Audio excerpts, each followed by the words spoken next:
Hello friend, welcome to our channel Inget Adda. So this is the part 4 of RCC ESC question series. इससे पहले हमने 3 video already question series का already uploaded हो चुका है इस चैनल पे, तो आप नहीं देखे हैं तो वो तीनों पहले देख ले, जो कि chapter 1 limit state and working state से रिलेटेड था। तो आज जो है हम चैप्टर 2 का जितना भी पूछा हुआ क्वेश्चन है उसको डिस्कस करने जा रहे हैं। Limit state of collapse in shear, chapter 2 limit state of collapse in shear. तो चलिए स्टार्ट करते हैं आज का discussion without any further delay. तो ये है limit state of collapse in shear में चैप्टर 2 का क्वेश्चन। चलिए 1995 से स्टार्ट करते हैं, engineering service exam 1995। Okay, so first question you can see here, if the nominal shear stress tau v, if the nominal shear stress tau v at a section does not exceed the permissible shear stress tau c। Question बोल रहा है जो आपका nominal shear stress जो है tau v, क्या है बोल रहा है, नॉमिनल शियर स्ट्रेस जो है tau v वो जो है लेस देन है tau c से, परमिसिबल से लेस देन है, नॉमिनल जो है परमिसिबल से लेस देन है। तो अब IS कोड क्या बोलता है इसके बारे में। Okay, now if the tau v is less than 0.5 of tau c, मतलब आधा से भी कम है tau v, no reinforcement is required, no reinforcement, कुछ भी reinforcement नहीं चाहिए। if the tau v is less than tau c, then minimum shear reinforcement is provided, minimum reinforcement, ठीक है, ये याद रखना है। and if the tau v is greater than tau c and tau v is less than tau c max, तो ये condition यदि आपका होता है, जो नॉमिनल शियर स्ट्रेस है वो tau c permissible shear stress से ग्रेटर देन है बट मैक्सिमम शियर स्ट्रेस से लेस देन है, तो हमें जो है शियर एनफोर्समेंट प्रोवाइड करना पड़ता है, शियर एनफोर्समेंट रिक्वायर्ड। बट ऐसा हो जाए सपोज tau v का वैल्यू tau c मैक्स से ज्यादा हो जाए, tau c मैक्स, तो अपने को पूरा का पूरा सेक्शन को ही रीडिजाइन करना पड़ता है, रीडिजाइन रेनफोर्समेंट दे के उसको नहीं हम सॉल्व कर सकते हैं, पूरा उसका डेप्थ को इंक्रीज करना पड़ जाता है। ओके, तो आंसर क्या होगा देखते हैं यहाँ पे, if the nominal shear stress tau v at a section does not exceed the permissible shear stress, then minimum shear reinforcement is still provided. बिल्कुल सही, minimum shear reinforcement is still provided, minimum shear reinforcement is still provided. I think clear है यहां तक। चलिए next question देखते हैं, question number 2। Question number 2 देख लीजिए आप, क्या पूछा है 1996 में, ये क्वेश्चन पूछा हुआ है 1996 में। Shear span is defined as the zone where, तो शियर स्पान क्या होता है, शियर स्पान होता है, देख लेते हैं शियर स्पान। जो आपका शियर स्पान होता है,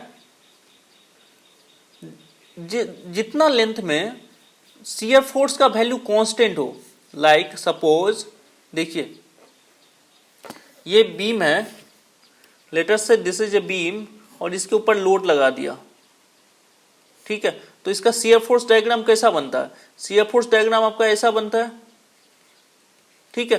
तो ये देखिए यहां से लेके यहां तक कांस्टेंट है, हाफ तक कांस्टेंट है, शियर फोर्स कांस्टेंट है, फिर इधर भी कांस्टेंट है, तो ये दोनों स्पान जो है शियर स्पान कहलाएगा।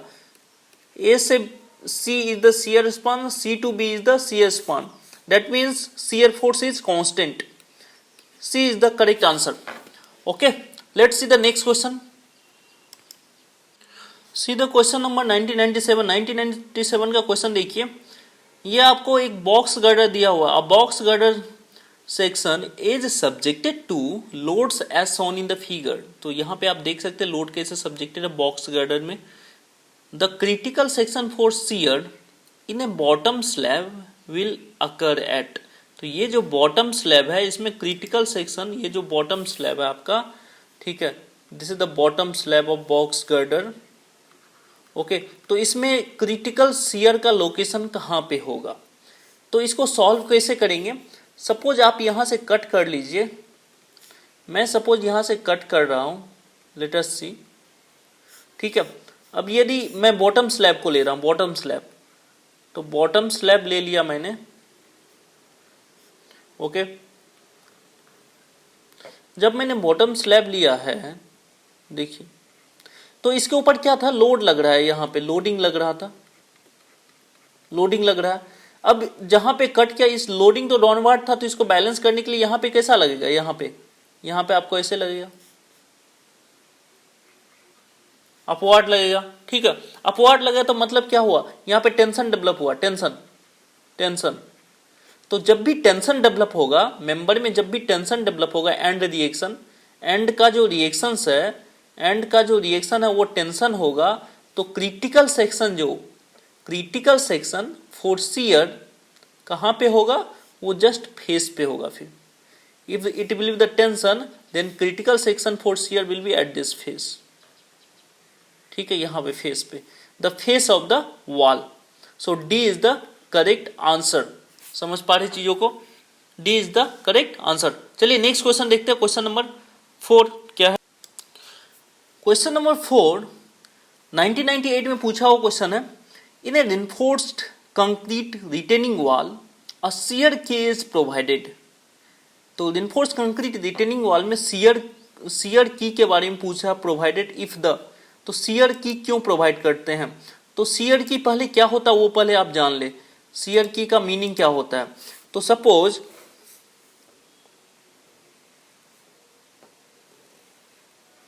सपोज ये एक रिटेनिंग वॉल है,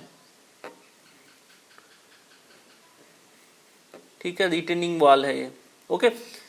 नाउ यहां पे क्या है, ये तो ग्राउंड पे होगा, ये फुटिंग इसका ग्राउंड पे होगा, तो यहां पे एक नीचे में एक एक्स्ट्रा मेंबर ऐसे निकाल के हम बना देते हैं, जिसको हम शियर की बोलते हैं, शियर के।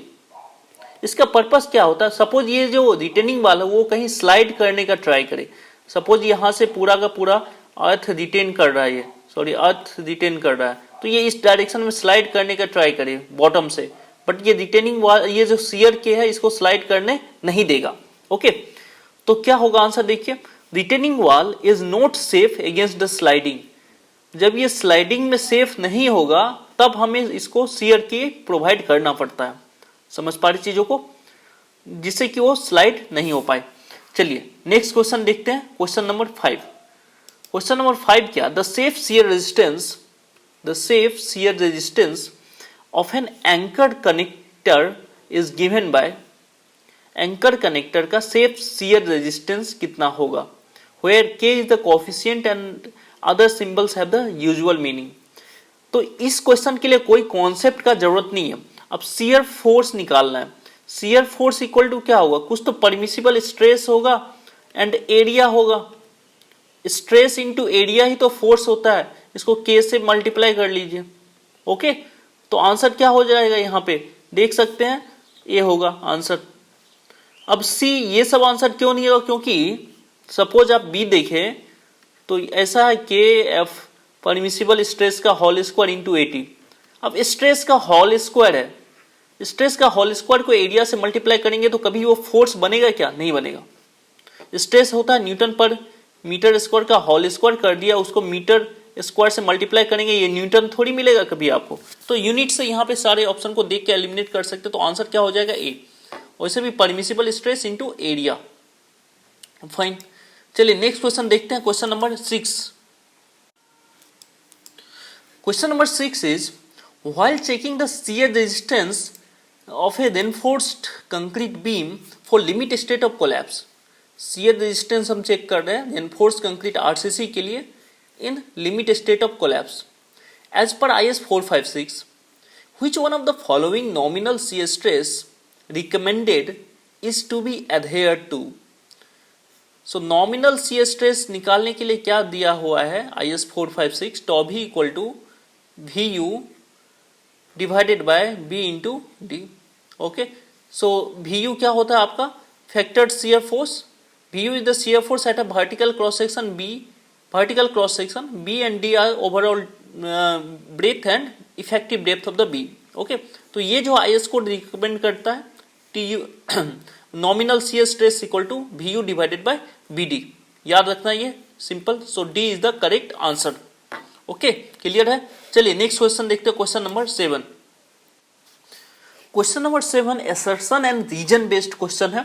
तो असर्शन पढ़िए क्या दिया हुआ है, shear capacity of a concrete beam increases with the increase in the tension enforcement. ये बोल रहा है यदि हम AST को इंक्रीज कर दें, टेंशन एनफोर्समेंट को इंक्रीज कर दें, तो शियर कैपेसिटी जो है वो इंक्रीज होता है। ये बिल्कुल सही स्टेटमेंट है। यदि आप AST इंक्रीज करेंगे तो shear capacity, permissible shear stress जो है वो इंक्रीज होता है। आप कोडल प्रोविजन से भी वैल्यू देख सकते हैं, टॉसी का वैल्यू जो है AST के ऊपर डिपेंड करता है। AST जितना इंक्रीज होता जाता है, टॉसी का वैल्यू इंक्रीज होता जाता है। और अदरवाइज थियोरटिकल टर्म में सोचे, हम यदि आप यदि टेंशन एनफोर्समेंट ज्यादा दे देते हैं, एनफोर्समेंट ज्यादा देते हैं, तो क्रैक जो है कम होगा, लो क्रैक, ठीक है, कम क्रैक होगा। तो एग्रीगेट इंटरलॉकिंग ज्यादा रहेगा, aggregate interlocking will be high. If the aggregate interlocking will be high, तो shear stress, shear resistance, permissible shear stress का वैल्यू इंक्रीज हो जाएगा। एक दूसरा एग्रीगेट एक दूसरे को लॉक करके रख रहा है। अब जब लॉक करके रखेगा एग्रीगेट एक दूसरे को, तो वहां पे क्या होगा, एक दूसरे के ऊपर से एग्रीगेट स्लाइड नहीं हो पाएगा। स्लाइड नहीं हो पाएगा तो शियर रेजिस्टेंस जो है उसका इंक्रीज हो जाएगा। क्लियर है। तो assertion is perfectly correct. Coming to reason, increase in the tension enforcement increases aggregate interlocking force. बिल्कुल सही, बिकॉज ऑफ दिस, इसी के कारण तो आपका शियर कैपेसिटी इंक्रीज हुआ है। ओके, इंटरलॉकिंग इंक्रीज तो हो गया। So both the assertion and reason are correct, and reason is perfectly explaining the assertion. So A is the answer. समझ पा रहे चीजों को, A जो है इसका करेक्ट आंसर हो जाएगा। चलिए नेक्स्ट देख लेते हैं क्वेश्चन नंबर 8। क्वेश्चन नंबर 8 देखिए, the maximum permissible shear stress tau c max, maximum permissible shear stress tau c max given by BIS 456978 is based on. अब जो टॉसी मैक्स है ना, maximum shear enforcement tau c max, ये जो है इसका मीनिंग समझिए। अब जो कंक्रीट है, कंक्रीट में ऐसा हो सकता है क्रैक डेवलप नहीं हो रहा है, बट कंक्रीट क्रस्ट हो गया, कंक्रीट क्रस्ट हो गया है, क्योंकि कंप्रेसिव लोड कैरिंग कैपेसिटी जो है कंक्रीट का कुछ तो एक वैल्यू होगा, उससे ज्यादा यदि आप लोड डाल देंगे तो कंक्रीट जो है वो क्रस्ट हो जाएगा। ठीक है, उसमें क्रैकिंग नहीं हो रहा है, वो कंक्रीट क्रस्ट हो रहा है। रेनफोर्समेंट अभी भी टेंसाइल लोड ले सकता है। समझ पा रहे चीजों को। नाउ इसका मीनिंग समझिए। अब सपोज ये मैंने ये बीम का पार्ट ले लिया। अब इसके ऊपर जब शियर स्ट्रेस लगेगा, शियर स्ट्रेस लगेगा तो होता क्या है देखिए, इसका जो है यहां पे ऐसे करके आप समझ सकते हैं,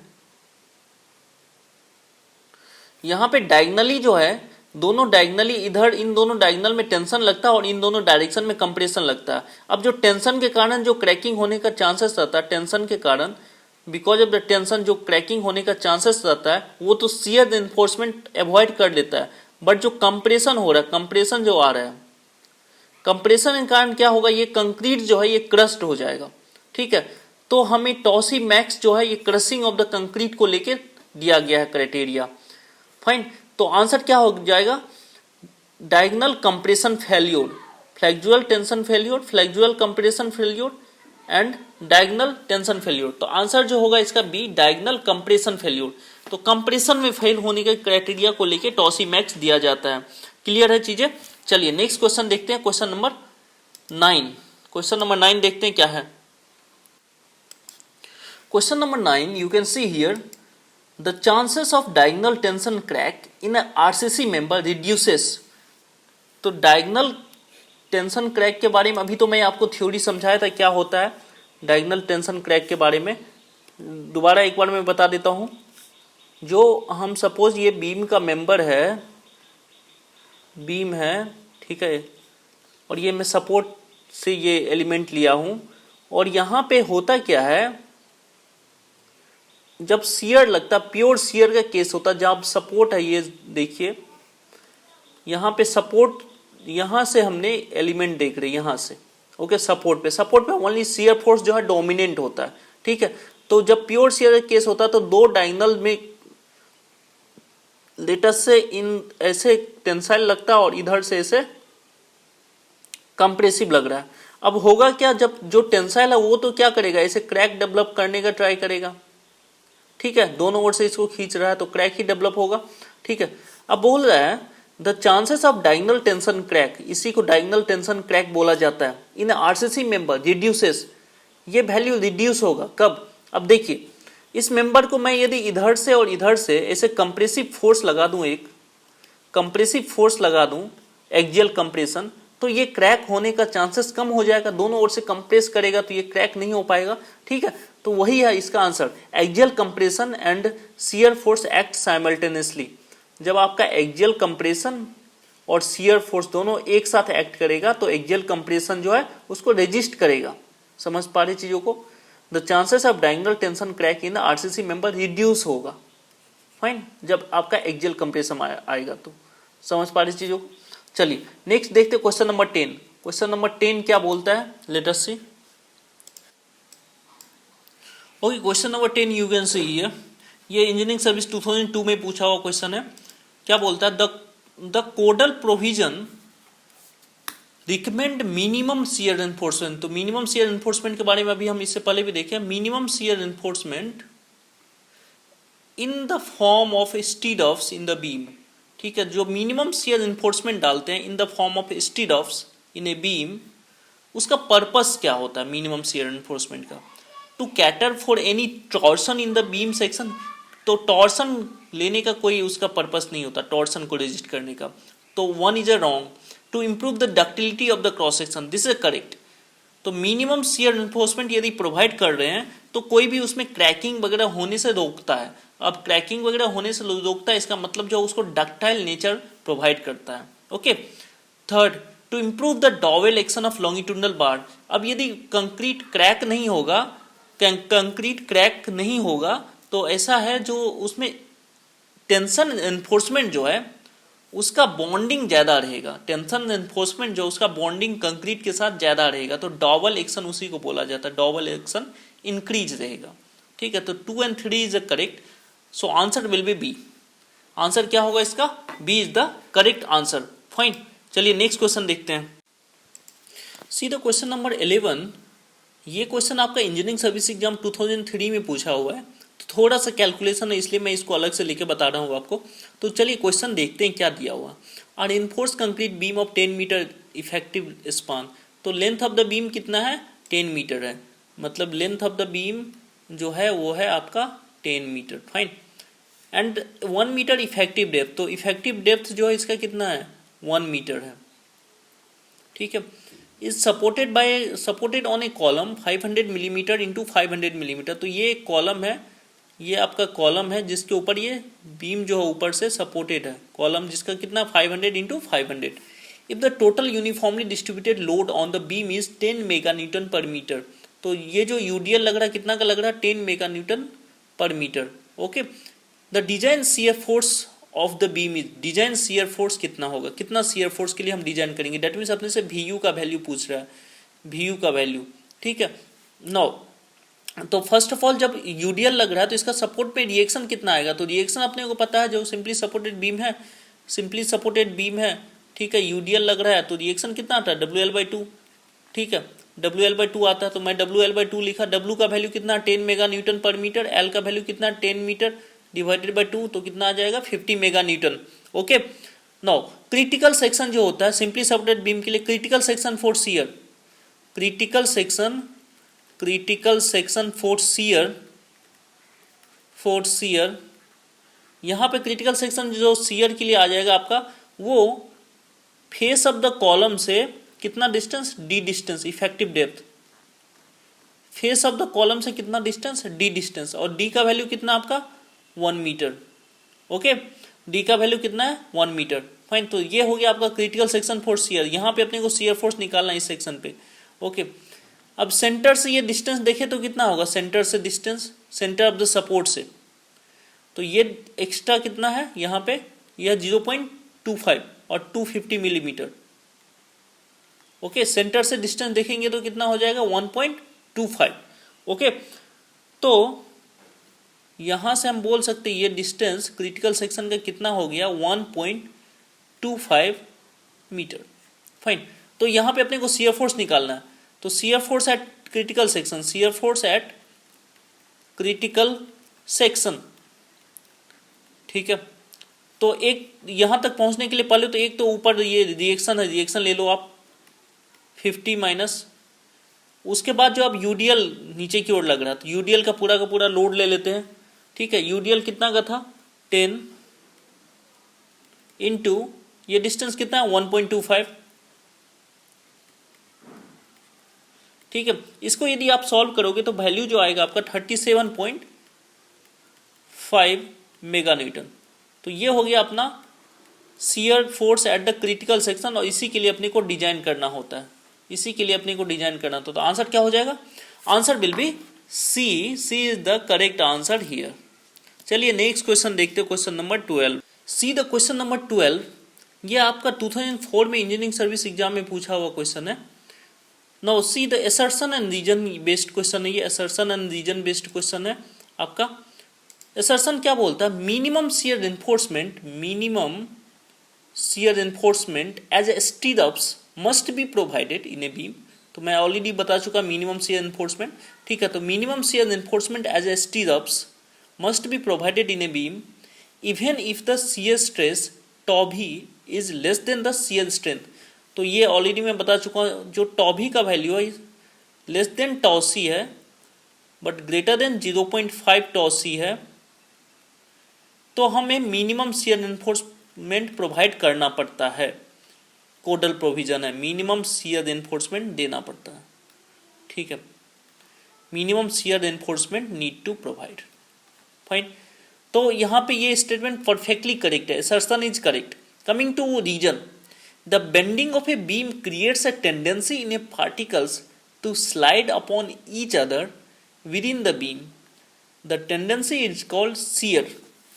ये बिल्कुल सही स्टेटमेंट है, ये आपको कॉन्सेप्ट क्लियर होगा जब आप स्ट्रेंथ ऑफ मटेरियल का शियर स्ट्रेस डिस्ट्रीब्यूशन का चैप्टर पढ़ोगे। तो एक्चुअली मैं थोड़ा सा बता देता हूँ, होता क्या है, सपोज ये बीम है, बीम का एक सेक्शन ले लिया मैंने, बीम का एक सेक्शन ले लिया dx लेंथ का, ठीक है। तो होगा क्या, इस यहाँ पे बेंडिंग स्ट्रेस का डायग्राम कुछ ऐसा है, और इधर जो है बेंडिंग स्ट्रेस का डायग्राम कुछ ऐसा है। सपोज इधर का बेंडिंग स्ट्रेस का डायग्राम बड़ा है ये वैल्यू, और इधर छोटा है, बेंडिंग स्ट्रेस कम है, तो होगा क्या, यहाँ पे स्ट्रेस ज़्यादा लग रहा है, नॉर्मल बेंडिंग स्ट्रेस ज़्यादा हो जाएगा इधर, और इधर कम रहेगा। अब बेंडिंग स्ट्रेस इस डायरेक्शन से ज़्यादा रहेगा, इस डायरेक्शन से कम रहेगा, तो क्या करेगा, ये लेयर्स जो है स्लाइड करने का ट्राई करेगा, ये मूव करने का ट्राई करेगा इस डायरेक्शन में, उसी के कारण हमारा शियर डेवलप होता है। The tendency is called shear, जो मूव करने का टेंडेंसी है। तो दिस इज करेक्ट, ओके। तो दोनों सही है, बट रीजन का असर्शन से कोई मतलब नहीं है, ओके। दोनों इंडिविजुअली करेक्ट है, तो यहाँ पे आंसर हो जाएगा B, B is the correct answer, fine. चलिए नेक्स्ट क्वेश्चन देखते हैं, नेक्स्ट क्वेश्चन देखते हैं। Okay, see the question number 13। Question number 13 में क्या दिया हुआ है आपका, which one of the following statement is correct. Correct statement पूछा आपने से, which one of the following statement is correct. Minimum shear enforcement in a beam, minimum shear enforcement को लेके कौन सा स्टेटमेंट करेक्ट है बीम के लिए, ठीक है। तो minimum shear enforcement to resist the extra shear force due to live load, ये तो बिल्कुल नहीं है। Minimum shear enforcement live load को रेजिस्ट करने के लिए नहीं दिया जाता है। To resist the effect of shrinkage of the concrete, ये पार्शियली करेक्ट है, ये भी करेक्ट है, क्योंकि श्रिंकेज को हम कंट्रोल करने के लिए इवन हमको शियर एनफोर्समेंट का जरूरत नहीं है, फिर भी अपने को प्रोवाइड करना पड़ता है। शियर एनफोर्समेंट का सपोज शियर फोर्स उतना नहीं लग रहा है, शियर फोर्स कम है, फिर भी अपने को मिनिमम शियर एनफोर्समेंट प्रोवाइड करना पड़ता है, क्योंकि उसमें श्रिंकेज के कारण क्रैक डेवलप होने का चांसेस होता है, ओके। ये करेक्ट होगा। To resist the principal tension, नहीं, प्रिंसिपल टेंशन तब आता है जब आपका शियर फोर्स का वैल्यू बहुत ज़्यादा होगा, तब प्रिंसिपल टेंशन डेवलप होता है। तो जब बहुत ज़्यादा होगा तो मिनिमम शियर एनफोर्समेंट क्यों डालेंगे, तब तो हम स्ट्रेप्स प्रोवाइड करेंगे normal. Okay. Next, to resist shear crack at the bottom of the beam, तो बॉटम ऑफ द बीम में जो है शियर क्रैक को रजिस्ट करने के लिए बोल रहा है। तो यहाँ पे जो करेक्ट आंसर होगा, करेक्ट आंसर बी होना चाहिए, ठीक है। To resist the effect of shrinkage of concrete, ठीक है, to resist the effect of shrinkage of the concrete. But तो इसका आंसर क्या हो जाएगा आपका 13 का आंसर जो है ए एंड डी दोनों में से कोई एक होगा, ठीक है। बट एग्जैक्ट आंसर यहाँ पे हम नहीं बोल सकते, एम्बिगुअस क्वेश्चन है। तो ऑप्शन जो है बी जो है, option B can be correct, that means the resist the effect of shrinkage of a concrete, okay. तो option B can be correct, fine. चलिए नेक्स्ट क्वेश्चन पे देखते हैं, क्वेश्चन नंबर 14 देखते हैं क्या है। सी the question number 14, question number 14 is which one of the following statement is correct, तो which one of the following statement is correct for diagonal tension reinforcement is provided in a beam as, तो ये statement है diagonal tension reinforcement is provided in a beam as, ठीक है। तो diagonal tension reinforcement हम क्यों provide करते हैं, ठीक है, वो कैसे प्रोवाइड कर सकते हैं, okay. diagonal tension reinforcement is provided, तो ये सपोज बीम है, देखिए ये बीम है और डायगोनल टेंशन एनफोर्समेंट जो होता है, मतलब सपोज जो टेंशन में आपका क्रैक डेवलप हो रहा है, टेंशन में क्रैक ऐसे डेवलप हो रहा है क्रैक, अब इसको रेजिस्ट कैसे होगा, तो हम यदि अपना जो मेन एनफोर्समेंट होगा उसको बेंट कर दिया जाए, बेंट अप एनफोर्समेंट यदि डाल देंगे, ठीक है, तो होगा क्या, ये जो बेंट अप बार है ये क्रैक को बीच में इनकाउंटर करेगा, रोकेगा, फाइन, समझ पा रहे चीजों को। तो ये जो क्रैक है इसको रोकेगा ये बेंट अप बार, तो as a bent up bars जो है हम डायगोनल टेंशन एनफोर्समेंट प्रोवाइड कर सकते हैं, तो B is the correct answer, ठीक है। चलिए नेक्स्ट क्वेश्चन देखते हैं, क्वेश्चन नंबर 15। क्वेश्चन नंबर 15 क्या है, okay. Question number 15, which one of the following statement is correct, the critical section force supporting design shear force in a RCC beam where the support exerts a compressive reaction, तो क्या बोल रहा है, ये आपका beam है, ठीक है, और ये आपका कॉलम है, ये कॉलम है, लेट्स सी। जब ये बीम के ऊपर लोडिंग लग रहा होगा, कुछ ना कुछ तो लोडिंग लग रहा होगा, और जब लोडिंग लगेगा तो कॉलम में रिएक्शन कैसा आएगा, रिएक्शन कैसा देगा, कॉलम ऐसा रिएक्शन देगा, और ये रिएक्शन जो है क्या है, ये कंप्रेसिव है, इस बीम पे क्या कैसा लग रहा है, कंप्रेसिव टाइप का, ठीक है, कंप्रेसिव रिएक्शन है। तो जब भी ये कंप्रेसिव रिएक्शन देगा, देख रहे यहाँ पे लिख रहा है RCC beam where the supports exerts a compressive reactions, तो इनके सब कंप्रेसिव रिएक्शन जब भी आएगा तो क्रिटिकल सेक्शन शियर के लिए जो क्रिटिकल सेक्शन होगा वो कहाँ पे होता है, यहाँ से फेस ऑफ द कॉलम से डी डिस्टेंस पे, effective depth, face of the column से effective depth, so at a distance of effective depth from the face of support, so D is the correct, fine. Let's see the question number 16 first. See the question number 16, which one of the following statement is correct, minimum shear enforcement is provided to. अब minimum shear enforcement क्यों provide करते हैं, फिर से question आया, तो अपने को पता ही है मिनिमम शियर एनफोर्समेंट क्यों देते हैं, यहाँ पे पढ़ते जाइए, to resist shear force at the support, shear force को रेजिस्ट करने के लिए मिनिमम शियर एनफोर्समेंट नहीं दे रहे हैं, क्योंकि वहाँ पे शियर फोर्स बहुत ही कम है, ठीक है, उसको रेजिस्ट करने के लिए हम नहीं दे रहे हैं, ठीक है, तो ये तो गलत है, ये नहीं होगा। Next, resist shear on account of accidental torsion, ये भी नहीं होगा।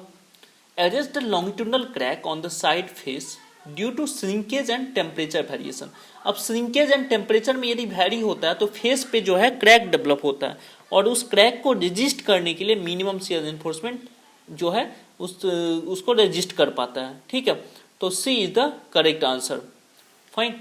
चलिए नेक्स्ट देखते हैं question number 17। See the question number 17। Question number 17 is, question number 17 is when is a masonry wall is known as a shear wall, shear wall क्यों दिया जाता है, shear wall का पर्पस होता है to resist the shear force due to the earthquake and any other accidental जो shear force आता है उसको resist करता है, ठीक है। अब earthquake जो लोड आ रहा है उसके कारण जो shear force डेवलप हो रहा है उसको resist करने के लिए हम shear wall का प्रोवाइड करते हैं। अब शियर वॉल में जो लोड आएगा, लोड कैसा आना चाहिए, इन द प्लेन, ठीक है, उसके जिस प्लेन में है उस प्लेन में, सपोज ये शियर वॉल है तो plane of the shear force will be like this, ऐसे, ठीक है, इसी प्लेन में ये शियर वॉल है तो okay. So if the earthquake load is in the plane then the shear wall can resist, okay. So B is the correct answer. Coming to the next question number 18, you can see the design shear strength of a axially loaded beam is increased by factor as per IS code 1 plus 3 pu divided by AG FCK or 1.5 whichever is less. The reason is the presence of axial compressive force is to hasten to formation of both flexural and inclined crack. अब देखिए इसका मतलब क्या है, ये बोल रहा है, ये मतलब क्या है इसमें मैं आपको ऑलरेडी बता चुका हूँ। सपोज ये बीम मेंबर है और आपका ऐसे टेंसाइल, ये because of shear diagonally tensile develop हो गया और इस डायगनल में कंप्रेसिव डेवलप हो गया शियर के कारण। तो यहाँ पे क्रैक कैसे डेवलप होने का चांसेस है, ये दोनों टेंशन लग रहा है, तो टेंशन लग रहा है तो क्रैक कैसे डेवलप होने का चांसेस है, ठीक है। अब बोल रहा है जब हम इसके ऊपर कंप्रेसिव फोर्स लगा दें, इस बीम के ऊपर एक्सियल कंप्रेसिव फोर्स जब लगता है तो ये क्रैक डेवलप नहीं हो पाता, दैट मींस इसका शियर कैपेसिटी इंक्रीज हो जाता है। तो design shear strength of axially loaded beam increased by factor, तो वो कितना से इंक्रीज होता है, जब आप एक्सियली लोड लगा दें तो वो कितना से इंक्रीज हो जाता है, जो कैपेसिटी है वो एक फैक्टर से इंक्रीज हो जाता है। ये फैक्टर का वैल्यू क्या होता है, तो वो होता है k equal to 1 plus 3 times of P U, ये कितना पी यू लगा रहे हैं, divided by A G into F C K. Gross area किस एरिया पे लग रहा है, एजी, और एफ सी का करेक्टरिस्टिक स्ट्रेंथ ऑफ कंक्रीट, ठीक है, और 1.5 व्हिचएवर इज लेस। तो ये स्टेटमेंट सही है। Next, the presence of axial compressive force is to hasten, hasten मतलब होता है rapid the formation of both flexural and inclined crack. अब यदि कंप्रेसिव फोर्स लगाते हैं एक्सियल कंप्रेसिव फोर्स, तो ये थोड़ी क्रैक को हैसन नहीं करता, ये उसको रिड्यूस करता है, ठीक है। तो ये गलत है, तो आंसर क्या हो जाएगा इसका, the answer will be C, C is the correct answer, okay, where the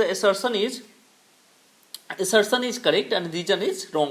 fine, clear है। चलिए नेक्स्ट क्वेश्चन देखते हैं, क्वेश्चन नंबर 19 क्या है। Question number 19 you can see here, assertion and reason based question है। क्या assertion क्या दिया हुआ है, the minimum shear enforcement in all shallow beams is provided when shear stress exceed 0.5 tau c. तो ये मैं ऑलरेडी आपको बता चुका हूँ, जब आपका शियर स्ट्रेस जो है 0.5 टॉसी से ज्यादा होगा तब जो है मिनिमम शियर इन्फोर्समेंट देना होता है, मिनिमम शियर इन्फोर्समेंट, ओके। तो ये जो है परफेक्टली करेक्ट है असर्शन। रीजन यदि देखें, reason minimum shear enforcement prevent the formation of inclined crack, minimum shear enforcement prevent the formation of inclined cracks and avoid the abrupt failure and introduce ductility to in a shear। तो abrupt failure नहीं हो इसलिए भी हम reinforcement देते हैं, minimum shear reinforcement, ये भी सही है, okay. So both A and B are, A and assertion and reason are correct, तो आंसर हो जाएगा इसका A, answer is A, A is the correct answer। चलिए नेक्स्ट देखते हैं क्वेश्चन नंबर 20। क्वेश्चन नंबर 20 में क्या दिया हुआ है, सी the question number 20। Question number 20 is shear strength of a concrete in a reinforced concrete beam is a function of which of the following। जो shear strength होता है टॉसी किस किस का फंक्शन होता है कंक्रीट बीम में, shear strength of a concrete beam tau c is a function of, तो ये फंक्शन होता है आपका कंक्रीट का characteristic strength FCK and AST, area of tension enforcement, इन दोनों के ऊपर डिपेंड करता है। दैट मीन्स आपका डिपेंड करता है वेदर M20 है या M25 कंक्रीट है या M30 है, और डिपेंड करता है आपका परसेंटेज ऑफ स्टील कितना है, 0.15% है या 0.25% है, कितना है, ठीक है, उसके हिसाब से वैल्यू दिया जाता है। फाइन, तो क्या क्या चीज़ पे डिपेंड कर रहा है, compressive strength of the concrete, one is a correct, and percentage of longitudinal enforcement in a tension in a section, okay। तो 1 and 3 is correct, so C is the correct answer, only 1 and 3, okay। Let's see the next question। See the question number 21। in a beam is designed for a uniformly distributed loads causing compression in a supporting column। supporting column पे क्या कर रहा है, compression develop कर रहा है। where is the critical section for shear, shear के लिए critical section कहाँ पे होगा, तो शियर के लिए क्रिटिकल सेक्शन जब कंप्रेशन डेवलप होता है तो कहाँ पे होता है, at a distance D from the face of the support. Fine, ये पहले भी अभी कर चुके हैं। चलिए नेक्स्ट देखते हैं, 2008 में पूछा हुआ question 22। How can shear strength be ensured in a beam? Beam में हम शियर स्ट्रेंथ कैसे इंश्योर करते हैं? तो हम स्टिरअप्स प्रोवाइड करके, by providing stirrups. Okay, see the next question, question number 23। See the question number 23, consider the following statements. The shear resistance of a structural concrete member may be improved by. तो shear resistance हम कैसे improve कर सकते हैं structural concrete का? तो axial pre stressing, बिल्कुल axial pre stressing कर देंगे तब भी उसका शियर स्ट्रेंथ इंक्रीज हो जाता है। वर्टिकल प्री स्ट्रेसिंग करने से भी इंक्रीज होता है, इंक्लाइन प्री स्ट्रेसिंग करने से भी आपका इंक्रीज होता है। फाइन, तो ये तीनों का तीनों सही है। 1 2 3 all are correct, so answer will be D. Answer क्या हो जाएगा? D. Next 24, what is the adoptable maximum spacing between the vertical stirrups?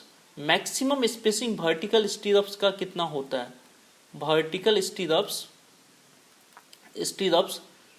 Maximum spacing यदि निकालना होगा, मैक्सिमम स्पेसिंग, तो कोड जो बोलता है maximum spacing 0.75 times of D और 300 mm, इन दोनों में से जो मिनिमम होगा that is the maximum spacing.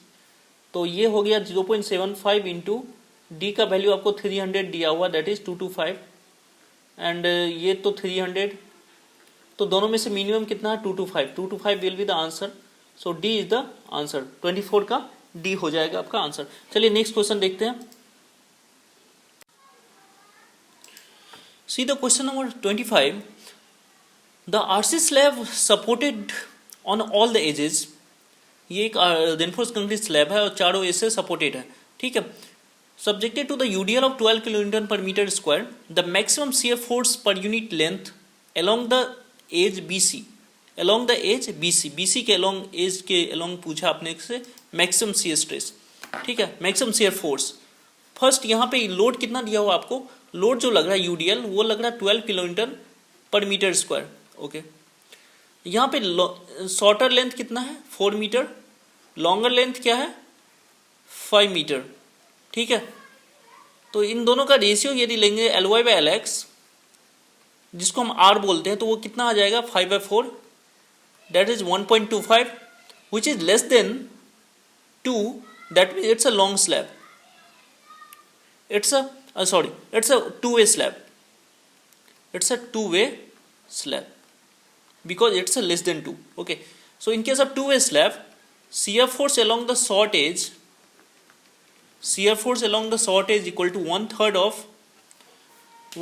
of W into Lx. अब 1/3 ऑफ W का वैल्यू कितना आपका? W का वैल्यू कितना दिया हुआ? 12, और Lx क्या है? शॉर्ट एज 4 मीटर, 4 मीटर, तो कितना हो जाएगा यहाँ से? 16 किलोन्यूटन पर metre. So this is the along the short edge. Fine, समझ पा रही चीजों को? तो अपने खुद से शॉर्ट एज के अलोंग पूछा था तो ये वैल्यू आ गया, तो आंसर क्या हो जाएगा? A is the correct answer. Fine, I think ये क्लियर हो गया होगा। चलिए नेक्स्ट क्वेश्चन पे देखते हैं, question number 26। See the question number 26, shear resistance of a concrete in a reinforced concrete beam. तो रेनफोर्स्ड कंक्रीट बीम में जो शियर स्ट्रेंथ होता है वो किसके ऊपर डिपेंड करता है? शियर स्ट्रेंथ जो है रेनफोर्स्ड कंक्रीट बीम में जो है किसके ऊपर डिपेंड करता है? टेंशन रेनफोर्समेंट के ऊपर। Tension reinforcement on the beam कितना दिया हुआ है उसके ऊपर डिपेंड करता है। ओके, चलिए नेक्स्ट क्वेश्चन देखते हैं। See the question number 27, which of the following statement are correct. पहला स्टेटमेंट देखते हैं, the conventional rigid frame system of a column and beam work well for carrying both the vertical and lateral loads for building up to 28 story height. इसका मतलब क्या है? जो अपना normally जो है कन्वेंशनल रिजिड फ्रेम सिस्टम जो होता है, दैट मीन्स ये कॉलम है एंड बीम से ऐसे कनेक्ट है, ये normal conventional rigid frame system है, ठीक है। और ऐसा जो सिस्टम है वो 28 स्टोरी तक हाइट के लिए, 28 स्टोरी हाइट तक के लिए vertical loads and lateral loads carry कर सकता है, कोई प्रॉब्लम नहीं है, ठीक है। ये बिल्कुल सही स्टेटमेंट है। Fine, so statement 1 is correct. चलिए नेक्स्ट देखते हैं स्टेटमेंट इसका। बाकी स्टेटमेंट। नाउ स्टेटमेंट 2 देखिए, a shear wall does not provide stability against lateral loads. ये गलत है। शियर वॉल जो है स्लाइडिंग होने से रोकता है, that means stability against the lateral loads provide करता है। ठीक है, समझ पा रही चीजों को, दैट मीन्स स्लाइडिंग होने से रोकता है, तो ये गलत हो गया। So drying shrinkage is caused by the evaporation of the water from the concrete stored in unsaturated air। ठीक है, जब आप उसको अनसेचुरेटेड एयर में रखेंगे तो उससे जो है वाटर जो इवेपोरेट हो जाता है, तो उसी को हम ड्राइंग श्रिंकेज बोलते हैं, ड्राइंग श्रिंकेज। ठीक है, तो आंसर क्या होगा इसका? 1 सही था, 1 and 3 is correct, so C is the correct answer. Fine, चलिए नेक्स्ट देखते हैं क्वेश्चन नंबर 28। क्वेश्चन नंबर 28 देखिए, क्वेश्चन नंबर 28 में क्या दिया हुआ आपका? In a reinforced concrete section the shape of the nominal C stress diagram. अब यहाँ पे देखिए, एक होता है actual C stress diagram. Actual C stress जो डायग्राम होता है, एक्चुअल सी स्ट्रेस डायग्राम वो ऐसा होता है, वो जो है आपका न्यूट्रल एक्सिस से ऊपर पैराबोलिक होता है और उसके बाद रेक्टेंगुलर होता है। ये होता है actual C stress diagram. But जो नॉमिनल सी स्ट्रेस डायग्राम होता है, नॉमिनल सी स्ट्रेस डायग्राम, वो पूरे के पूरे में कांस्टेंट होता है। ठीक है, पूरे में रेक्टेंगुलर होगा नॉमिनल। तो अपने से पूछा था नॉमिनल सी स्ट्रेस डायग्राम, तो ये हो जाएगा rectangular over the full depth. C is the correct answer. Fine, समझ पा रहे चीजों को। चलिए नेक्स्ट क्वेश्चन देखते हैं, question number 29। C the question number 29। Assuming the concrete below the neutral axis to be cracked, the shear stress across the depth of the singly reinforced rectangular beam section। तो singly reinforced rectangular beam section के लिए shear stress distribution पूछा है जब concrete जो है below the neutral axis crack है। मतलब ये सपोज बीम है, ये न्यूट्रल एक्सिस हो गया, और इसके नीचे वाला जो कंक्रीट क्रैक्ड है, ठीक है, क्रैक्ड कंक्रीट है, तो शियर स्ट्रेस डिस्ट्रीब्यूशन जो होगा इसका ऊपर से न्यूट्रल एक्सिस तक पैराबोलिक, उसके बाद कांस्टेंट कहां तक? जहां तक आपका रेनफोर्समेंट। ये फाइन, तो देखिए क्या होगा आंसर। Increases parabolically to the neutral axis and then drops abruptly to zero. नहीं, increases parabolically to the neutral axis and then remains constant over the remaining depth. देखते हैं, C increases linearly to the neutral axis and then, linearly तो होता नहीं है, increases parabolically to the neutral axis and then remains constant up to the tension reinforced steel. Tension steel तक constant होता है, पूरे डेप्थ में नहीं होता है, पूरे डेप्थ तक नहीं होता है। So D is the correct answer. Fine, समझ पा रही चीजों को। चलिए नेक्स्ट देखते question number 30। See the question number 30। A rectangular beam of width 230 millimetre, एक रेक्टेंगुलर बीम है जिसका विथ कितना? 230 मिलीमीटर है आपका। Okay, and depth, effective depth is 300 is given. Effective depth is, this is the effective depth, कितना दिया हुआ आपका? 300 दिया हुआ। ओके, उसके बाद जो बोला इस बीम के ऊपर जो है बेंडिंग मोमेंट आ रहा है, कितना का बेंडिंग मोमेंट आ रहा है? 120 किलोन्यूटन मीटर का। तो बेंडिंग मोमेंट का वैल्यू कितना? 120, एंड शियर फोर्स आ रहा है कितना? 270 किलोन्यूटन का। Okay, and if M30 grade concrete and Fe415 steel are used, तो ये बीम को बनाने के लिए M30 ग्रेड का कंक्रीट यूज किया और Fe415 स्टील यूज किया हमने। ओके, तो इसके करस्पॉन्डिंग जो है इसका जो टॉसी मैक्स है, मैक्सिमम शियर स्ट्रेस जो डेवलप हो सकता है वो 3.5 MPa। मैक्सिमम शियर स्ट्रेस कितना है? 3.5 MPa। ओके, अब पूछा which one of the following statement is correct. कौन सा स्टेटमेंट इनमें से सही है? पहला statement, it can be design by singly reinforce under reinforce section. तो ये देखने के लिए हमें ये सिंगली रेनफोर्स दे सकते हैं या डबली रेनफोर्स देना पड़ेगा, वो देखने के लिए हमें लिमिटिंग मोमेंट निकालना पड़ेगा। लिमिटिंग मोमेंट, ठीक है, बैलेंस्ड मोमेंट निकालना पड़ेगा। ठीक है, नो, तो पहले जो है ये जो बेंडिंग मोमेंट हम अपने को दिया हुआ ना, इसको फैक्टर्ड बेंडिंग मोमेंट में कन्वर्ट कर लेते हैं। फैक्टर्ड, तो लोड फैक्टर से मल्टीप्लाई कर दिया, 1.5 इंटू 120 तो कितना हो गया? 180 kilonewton metre, and factored shear force कितना हो गया? 1.5 इंटू 270, 405 किलोन्यूटन। ओके, अब लिमिटिंग मोमेंट निकाला। लिमिटिंग मोमेंट जो है Fe415 के लिए जो है Fe415 के लिए ये फॉर्मूला था 0.138 FC के BD², ठीक है, फॉर्मूला से मैं डायरेक्टली बता रहा हूँ। ओके, तो 0.138 FCK का वैल्यू 30 है, B 230 एंड D 300 का होल स्क्वायर। तो यहाँ से आप करोगे तो सॉल्व करोगे तो 85.67 किलोन्यूटन मीटर आ जाएगा। अब देखिए जो लिमिटिंग मोमेंट है, लिमिटिंग मोमेंट जो आया है और जितना मोमेंट अप्लाई हो रहा है बीम पे, तो बेंडिंग मोमेंट जो अप्लाई हो रहा है वो ग्रेटर है लिमिटिंग मोमेंट से, लिमिटिंग मोमेंट से ज़्यादा है ये जो अप्लाइड मोमेंट है। तो हमें जो है डबली रेनफोर्स देना पड़ेगा, डबली रेनफोर्स्ड, समझ पा रहे चीज़ों को, डबली रेनफोर्स देना पड़ेगा, मतलब सिंगली रेनफोर्स में काम नहीं चलेगा, तो ये तो हो नहीं सकता। सेकंड देखिए, it can be design as a doubly reinforce section, B एक तरह से सही दिख रहा है अपने को, फाइन। चलिए अब शियर फोर्स दिया हुआ था, शियर फोर्स भी तो चेक करना है, शियर फोर्स तो नॉमिनल शियर फोर्स निकाला, शियर स्ट्रेस निकाल लिया, नॉमिनल शियर स्ट्रेस टॉ भी equal to VU divided by BD, VU का value factored shear force 405 B into D, ठीक है, तो आया अपना 5.86।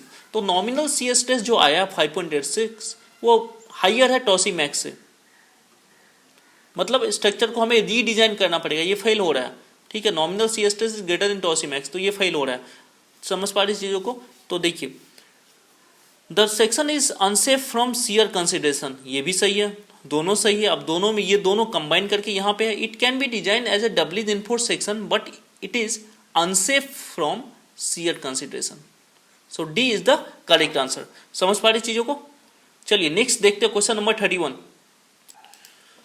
सी the question number 31st, if the stirrups spacing is equal to 0.75 times the effective depth, stirrups का spacing दे दिया कितना, 0.75 टाइम्स ऑफ इफेक्टिव डेप्थ, तो स्टीरप्स का spacing SB equal to 0.75 times of effective depth, okay, ये दिया हुआ अपने को of RC beam. Then the shear capacity of the stirrup steel is, तो शियर कैपेसिटी पूछा VUS, तो शियर कैपेसिटी क्या होता है 0.87 FY D divided by SB into ASB। FY क्या है यील्ड स्ट्रेस, D क्या है इफेक्टिव डेप्थ, SB क्या है spacing between the stirrups, ASB क्या है area of the shear enforcement, okay. तो यहाँ पे वैल्यू पुट करके देखते हैं, FY D का वैल्यू कितना बोला 0.75 D, सॉरी D का तो D है, SB स्टीरप्स के स्पेसिंग का वैल्यू 0.75 D, तो ये D कैंसल आउट हो गया, इसको सॉल्व करेंगे तो ये आता है 1.16 FY इंटू ASB, ठीक है। So answer B is the correct answer, okay. चलिए नेक्स्ट देखते हैं, नेक्स्ट क्वेश्चन नंबर 32 देख लेते हैं। क्वेश्चन नंबर 32 देखते हैं क्या दिया हुआ है। Now question number 32, if a two-legged 8 mm diameter HYSD bar, तो two-legged 8 mm है, ठीक है, HYSD बार, स्टीरप्स का लेग कितना, टू लेग स्टीरप्स है एंड डाया कितना है 8 mm, ओके, HYSD बार है, used as a shear enforcement for a beam of with 230 millimetre, with कितना दिया हुआ आपको 230 मिलीमीटर दिया हुआ, एंड इफेक्टिव डेप्थ कितना दिया हुआ 300 मिलीमीटर दिया हुआ है। What is the nearest magnitude of the spacing of a minimum shear reinforcement? Minimum shear reinforcement जब देंगे तो उसमें स्पेसिंग कितना देंगे हम, एक reinforcement के बाद दूसरा reinforcement के बीच में स्पेसिंग क्या होगा, ओके। तो चलिए, तो अपने को डाया कितना है 8 mm, टू लेग है, तो area of the shear reinforcement कितना हो गया π/4 into dia square into number of leg, तो यहाँ से निकल गया 100.53 मिलीमीटर स्क्वायर। अब minimum reinforcement, minimum shear reinforcement का जो क्राइटेरिया होता है क्या होता है, ASB divided by B into SB, that should be greater than equal to 0.4 divided by 0.87 FY, ये मिनिमम shear एनफोर्समेंट का क्राइटेरिया होता है। तो यहाँ से ASB का वैल्यू ऑलरेडी आपको पता है 100.53, B का वैल्यू ऑलरेडी पता है आपको 230, SB अपने को कैलकुलेट करना है 0.4 डिवाइडेड बाय 0.87, FY का वैल्यू 415, ठीक है। तो यहाँ से आप जब SB कैलकुलेट करोगे तो SB का वैल्यू जो है आपको आ जाएगा 394.53, दैट मीन्स इससे कम होना चाहिए, तो इससे कम होना चाहिए तो क्या हो जाएगा nearest, B is the answer, B जो है इसका आंसर हो जाएगा, ठीक है। चलिए नेक्स्ट क्वेश्चन देखते हैं, क्वेश्चन नंबर 33। क्वेश्चन नंबर 33 में क्या दिया हुआ आपको, as per IS 456-2000, as per IS 456-2000 the maximum permissible stress tau c max is based on, तो टॉसी मैक्स किस पे बेस्ड होता है? Diagonal compression value, diagonal compression value. ये बहुत बार रिपीट हो रहा है, ठीक है, इससे पहले भी क्वेश्चन अपन किए थे, ठीक है, तो कुछ क्वेश्चन जो रिपीट होता रहता है, ओके। तो डायगोनल कंप्रेशन वैल्यू पे बेस्ड होता है, ओके। चलिए नेक्स्ट देखते हैं 34। In a reinforced concrete section shear stress distribution is diagrammatically, तो रिइंफोर्स्ड कंक्रीट सेक्शन के लिए शियर स्ट्रेस डिस्ट्रीब्यूशन कैसा होता है? शियर स्ट्रेस डिस्ट्रीब्यूशन जो है न्यूट्रल एक्सिस तक पैराबोला, उसके बाद constant below the neutral axis, below the neutral axis constant, तो parabolic above the neutral axis and rectangular below the neutral axis. C is the correct answer. तो ये हो गया आपका चैप्टर 2, यहाँ पे खत्म होता है। तो कुछ भी डाउट है आपको तो कमेंट बॉक्स में लिखिएगा, कोई भी डाउट हो, कोई भी क्वेश्चन में कुछ भी डिटेलिंग चाहिए क्वेश्चन का, आप कमेंट बॉक्स में लिखिए, मैं आपके डाउट को कंसीडर करूंगा नेक्स्ट वीडियो लेक्चर में। तो आपको यदि वीडियो पसंद आया हो तो इसको लाइक कीजिए, सब्सक्राइब कीजिए, अपने फ्रेंड के साथ शेयर कर दीजिए, जिससे ज़्यादा से ज़्यादा स्टूडेंट तक ये पहुंच पाए, ओके। और इस चैनल को सब्सक्राइब कर लीजिए, जिससे कोई भी फर्दर में कोई भी वीडियो अपलोड किया जाता है तो आपके पास नोटिफिकेशन आ पाएगा। चलिए आज के लिए इतना ही रखते हैं, ओके, बाय।